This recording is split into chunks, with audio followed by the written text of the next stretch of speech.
Hi student, आज मैं आप लोगों को कक्षा 12 के केमिस्ट्री का सेकंड बुक से लेके आया हूँ। हाइलो एल्केन तथा हाइलो एरीन। हाइलो एल्केन तथा हाइलो एरीन से लगभग यूपी बोर्ड में कम से कम 6 नंबर का पूछा जाएगा और बहुत ही इजी भाषा में हम आप लोग बताएंगे। तो चलिए हम लोग ज़्यादा समय ना लेकर ये इसको स्टार्ट करते हैं। तो सबसे मैं आपको पहले बता दूं, ये हाइलो मतलब क्या होता है। हाइलो मतलब होता है यहाँ पे हाइलोजन। हाइलोजन यानी हाइलोजन के जो तत्व होते हैं उसे हम लोग हाइलो बोलते हैं। इसको हाइलो को हम लोग क्या कह सकते हैं, हाइलोजन। अब हाइलोजन के तत्व कौन कौन से होते हैं मैं आपको बता दूं कि क्लोरीन, ब्रोमीन और आयोडीन। फ्लोरीन भी होता है, सॉरी, यहाँ पे क्लोरीन, फ्लोरीन, क्लोरीन, ब्रोमीन और आयोडीन ये हाइड्रोजन के तत्व होते हैं। यानी इस तत्वों के बारे में हम लोग पढ़ने वाले हैं। और मैं आपको बता दूं कि यहाँ पे एल्केन, एल मतलब होता है कार्बन, यानी हम मैं आपको बता दूं यहाँ होता है कार्बन, यानी कार्बन किसका, एल मतलब एल का, एल का मतलब होता है कार्बन होता है। और यहाँ पे एन मतलब क्या होता है, एकल बंध। एन मतलब एकल, एकल बंध यहाँ पे नहीं अगर आ रहा, मैं यहाँ नीचे दिखा रहा हूँ कि एन, एन मतलब होता है एकल बंध। एकल बंध, एकल बंध मतलब समझ रहे हैं कि जो दो तत्वों के बीच में बंध लगता है, एकल बंध, दो बंध, त्रिबंध, अगर जो एकल बंध लगता है तो उसको हम लोग एन बोलते हैं, एकल बंध बोलते हैं। यानी कह सकते हैं हाइलो एल्केन मतलब होगा हाइड्रोजन के कार्बन जो एकल बंध बनाते हैं उसे हम लोग हाइलो एल्केन बोलते हैं। अब ये हाइलो एलिन, हाइलो एरिन मतलब क्या होता है कि इसमें हाइलो, हाइलो मतलब फिर इसमें आ गया हाइलो, तो इसका मतलब आपका क्या हो जाएगा, फ्लोरीन, क्लोरीन और ब्रोमीन और आयोडीन, ये आपके तत्व हो गए। एरीन मतलब होता है बेंजीन। बेंजीन मतलब जो एलिल, यानी हम लोग बेंजीन के तत्व को आप लोग समझ सकते हैं, इसको आप लोग देख सकते हैं कि ये जो होता है बेंजीन के तत्व होते हैं, यानी जो डबल बॉन्ड बनाते हैं। अगर इसके साथ क्लोरीन, ब्रोमीन, आयोडीन अगर जुड़ते हैं तो समझ लो हैलो एरीन के तत्व होते हैं। तो आप लोग समझ में आ गया होगा कि ये हाइलो एल्केन का मतलब क्या होता है तथा हाइलो एरीन का मतलब क्या होता है। तो हम लोग इसके यानी हाइड्रोजन के जो कार्बन परमाणु के साथ जुड़ते हैं एकल बंध के द्वारा उसे हम लोग हाइलो एल्केन कहेंगे। हाइलो एरीन के बारे में यानी जो बेंजीन के अंतर्गत हाइड्रोजन के तत्व जुड़ते हैं क्लोरीन, फ्लोरीन, ब्रोमीन, वो हम लोग हाइलो एरीन बोलते हैं। आप लोग देख रहे हैं कि ये हाइलो एल्केन के ये डिफिनीशन है। मैं आपको डिफिनीशन बारे में बता दे रहा हूँ। जब किसी हाइड्रोकार्बन के एलिफैटिक या एरोमेटिक के एक या एक से अधिक, यानी जब किसी हाइड्रोकार्बन के एलिफैटिक या एलिमेटिक के एक या एक से अधिक हाइड्रोजन परमाणु को उचित हाइड्रोजन, यानी हाइड्रोजन परमाणु को उचित हाइड्रोजन द्वारा प्रतिस्थापित करने पर प्राप्त यौगिक हाइलो एल्केन या हाइलो एरीन कहलाते हैं। कहने का मतलब कोई भी हाइड्रोजन परमाणु है, यानी कार्बन हाइड्रोजन परमाणु है, उसमें से अगर हाइड्रोजन को विस्थापित करके हाइड्रोजन परमाणु आ जाता है तो समझ लो वही होता है हाइलो एल्केन के परिभाषा, यानी हाइलो एल्केन के यौगिक होते। मैं आपको एक डिफिनीशन दे रहा हूं, तो सॉरी एग्जांपल मैं आपको बताने जा रहा हूं। यहां आप लोग देख सकते हैं कि CH4, ये आपको जानते हैं मेथेन है, आपको सबको पता है इसको हम लोग क्या बोलते हैं, मेथेन बोलते हैं, मेथेन बोलते हैं। अब इसमें अगर एक हाइड्रोजन को प्रतिस्थापित करके अगर कोई भी हाइड्रोजन के तत्व आ जाता है, क्लोरीन, ब्रोमीन, आयोडीन, तो वो आपका क्या होगा, हाइलो एल्केन होगा। देखिए मैं आपको बता दे रहा हूं, यहां से अगर मैं आपका देखता हूं इसका संरचना सूत्र जो होता है CH और यहाँ पे H और यहाँ पे H और यहाँ पे H, ये तो मेथेन का हो गया। अगर मैं एग्जाम्पल की बात करता हूँ कि एक हाइड्रोजन को स्थापित करके हाइड्रोजन के तत्व आ जाते हैं, जैसे CH3 और यहाँ पे Cl, ये आ गया। यानी यहाँ पे अगर हम लोग संरचना सूत्र की बात करें, यहाँ पे C, यहाँ पे एक हाइड्रोजन, यहाँ पे एक हाइड्रोजन, यहाँ पे एक हाइड्रोजन और यहाँ पे एक क्लोरीन हो जाता है। तो अगर कोई भी कार्बन हाइड्रोजन के परमाणु में, हाइड्रोकार्बन के परमाणु में एक H को स्थापित करके यानी प्रतिस्थापित करके कोई भी हाइड्रोजन के तत्व अगर जुड़ जाते हैं उसी को हम लोग क्या कहेंगे, हाइलो एल्केन कहेंगे। तो आप लोग देख ही रहे हैं कि यहाँ पे एक हाइड्रोजन को प्रतिस्थापित कर दिया, यहाँ पे क्लोरीन हो गया, तो इसे हम लोग कहेंगे हाइलो एल्केन कहेंगे, हाइलो एल्केन कहेंगे, एल्केन, ये हाइलो एल्केन होगा। तो ये आपका मीथेन है, ये हाइलो एल्केन है। तो अगर ये एग्जांपल अगर आपको समझ में आ गया होगा तो मैं दूसरा एग्जांपल की मैं बात करता हूं कि अगर यहाँ पे हम लोग ये देखते हैं कि C6H6, ये आपको सबको पता है कि ये बेंजीन है। क्या है? बेंजीन है। अगर हम लोग इसमें से एक हाइड्रोजन प्रतिस्थापित कर देते हैं C6 और H5 और यहाँ पे एक लगा देते हैं Br, ये क्या हो जाएगा? एक हाइड्रोजन प्रतिस्थापित होकर के एक हाइड्रोजन के परमाणु जुड़ गए हैं, इसे हम लोग क्या कहेंगे? हाइलो एरीन कहेंगे। तो आपको समझ में आ गया होगा डिफिनीशन कैसे हम लोग हाइलो एल्केन और हाइलो एरीन का, कि किसी भी हाइड्रोकार्बन परमाणु में एक हाइड्रोजन को स्थापित करके अगर हम लोग कोई भी हाइड्रोजन के एक तत्व को अगर हम लोग जोड़ देते हैं यानी जुड़ जाता है, तो उसे हम लोग क्या कहेंगे? हाइलो एल्केन कहेंगे। इसके भाग होते हैं, हम इसके भाग बारे में आगे हम लोग आपको बता रहे हैं।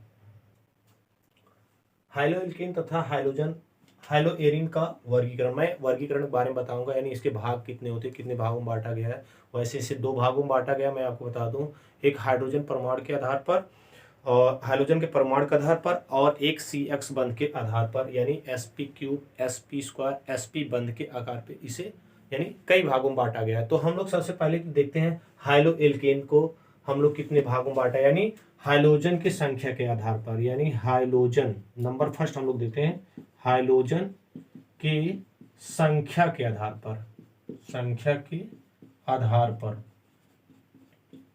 तो हाइड्रोजन के संख्या के आधार पर इसे हम लोग वर्गीकरण करते हैं। नंबर फर्स्ट, हम इसमें आपको डिफिनीशन बताएंगे और लिखेंगे नहीं, और मैं एग्जांपल इसको समझाते हुए चलूंगा, ठीक है ना। तो हम लोग देखते हैं यहाँ पे हाइड्रोजन के संख्या के आधार पर क्या होता है। पहला अगर हम लोग देखते हैं कि यहाँ पे CH2 CH3 और CH3Cl, अगर मान लो कभी भी हाइड्रोकार्बन परमाणु के साथ अगर एक हाइड्रोजन के तत्व जुड़े हैं, यानी हाइड्रोकार्बन के परमाणु के साथ अगर एक हाइड्रोजन के तत्व जुड़े हैं, चाहे क्लोरीन, ब्रोमीन, आयोडीन कुछ भी जुड़ा है, तो उसे हम लोग क्या कहेंगे? Mono hydrogen, mono halo alkane. यानी कहने का मतलब ये हुआ कि अगर जैसे यहाँ CH3Cl एक जुड़ गया, अब इसको हम लोग कहेंगे मोनो हाइलो एल्केन कहेंगे। अगर मान लो बेंजीन की बात करते हैं, अगर बेंजीन में भी आपका एक, यहाँ पे अगर हम लोग Cl कर देते हैं और ये आपका डबल बॉन्ड, ये बॉन्ड और ये बॉन्ड, अगर बेंजीन में भी अगर एक क्लोरीन जुड़ जाता है तो उसे भी हम लोग क्या कहेंगे? Mono halo alkane. कहने का मतलब अगर एक क्लोरीन अगर जुड़ता है हाइड्रोजन परमाणु के एक तत्व जुड़ता है हाइड्रोकार्बन परमाणु के साथ, तो समझ उसे क्या बोलते हैं? मोनो हाइलो एल्केन बोलते हैं। अगर यहीं पे अगर मैं आपको बता दूं कि अगर यहीं पर अगर दो कार्बन, दूसरा नंबर देखते हैं, जैसे CH2Cl2, यानी अगर दो कार्बन परमाणु जुड़ जाते हैं, हाइड्रोजन के दो तत्व जुड़ जाते हैं, दो परमाणु जुड़ जाते हैं, यानी क्लोरीन के देखिए यहाँ पे दो परमाणु जुड़ जाते हैं, तो उसे हम लोग क्या कहेंगे? डाई हाइड्रोजन, यहाँ कहेंगे डाई हाइलो एल्केन, यानी अगर दो होते हैं उसे हम लोग क्या कहेंगे? डाई हाइलो एल्केन कहेंगे। ऐसे अगर मान लो तीन जुड़ते हैं, तो तीसरा नंबर, तीन हाइड्रोजन के तत्व जुड़ते हैं, हाइड्रोजन के तत्व, तो उसमें हम लोग क्या बोलते हैं? ट्राई हाइलो एल्केन बोलते हैं, क्या बोलते हैं? ट्राई हाइलो एल्केन बोलते हैं। ऐसे चार जुड़ेगा तो टेट्रा हो जाएगा, पांच जुड़ेगा तो पेंटा हो जाएगा। तो ऐसे हाइड्रोजन की संख्या के आधार पे हम लोग बांटे हैं। याद रखना, अगर एक हाइड्रोजन परमाणु जुड़ता है तो उसे मोनो हाइलो एल्केन बोलते हैं, अगर दो जुड़ता है उसे डाई हाइलो एल्केन बोलते हैं, अगर तीन जुड़ता है ट्राई, चार जुड़ गया था टेट्रा हाइलो एल्केन बोलते हैं। अगर बहुत से ढेर सारे जुड़ जाते हैं, अगर बहुत हाइड्रोजन के तत्व हो जाते हैं, यानी कहने का मतलब बहुत हाइड्रोजन के तत्व होते हैं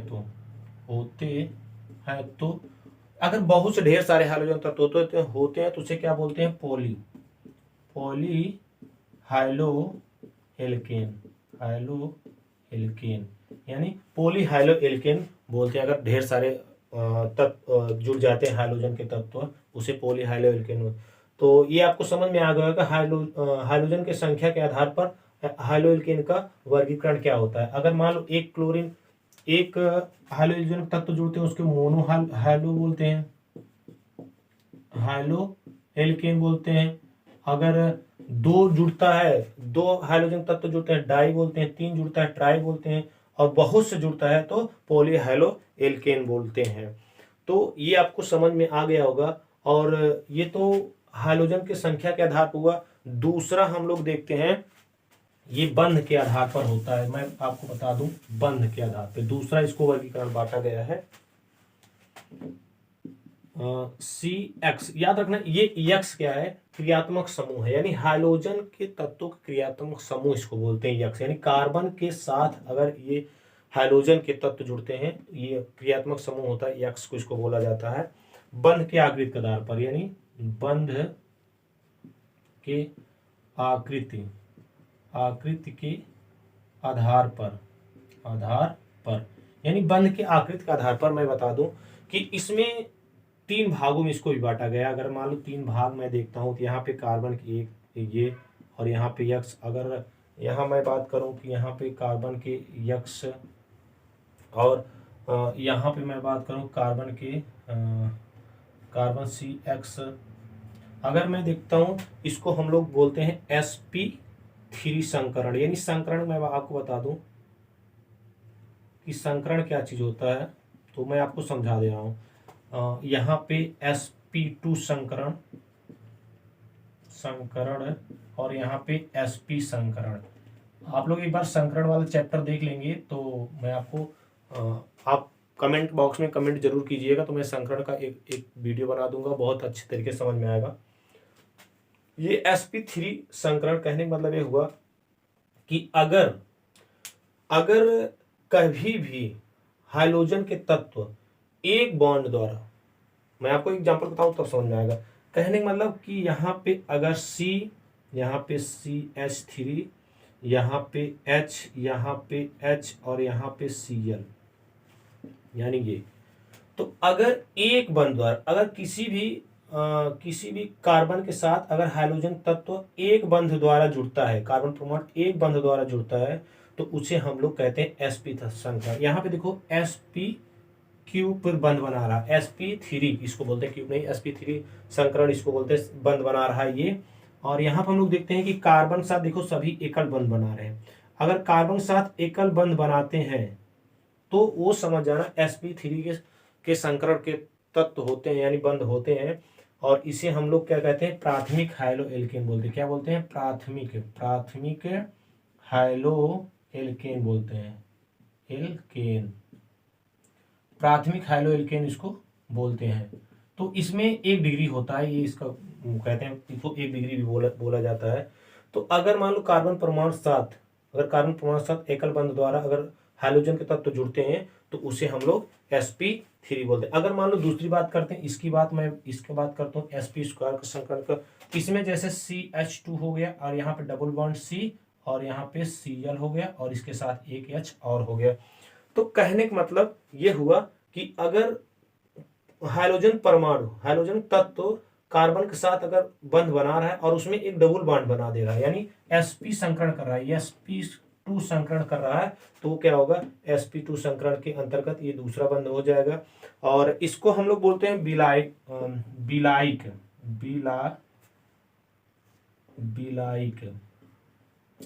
इसको हम लोग क्या बोलते हैं, बिलाइक बोलते हैं। अगर मान लो अगर ट्रिपल बंध बना देता है, ट्रिपल बंध में बात करता हूं तो यहाँ पे हो जाएगा HC ट्रिपल बंध C और यहाँ पे एक क्लोरीन हो जाएगा, यानी ये। तो यहाँ पे sp संकरण द्वारा बंध बनाता है। तो ये इस तरह से वर्गीकरण किया गया है। अगर आपको नेक्स्ट वीडियो इसका IUPAC नाम चाहिए तो हम IUPAC नाम बहुत सरल भाषा में बताएंगे। और तब तक के लिए जय हिंद।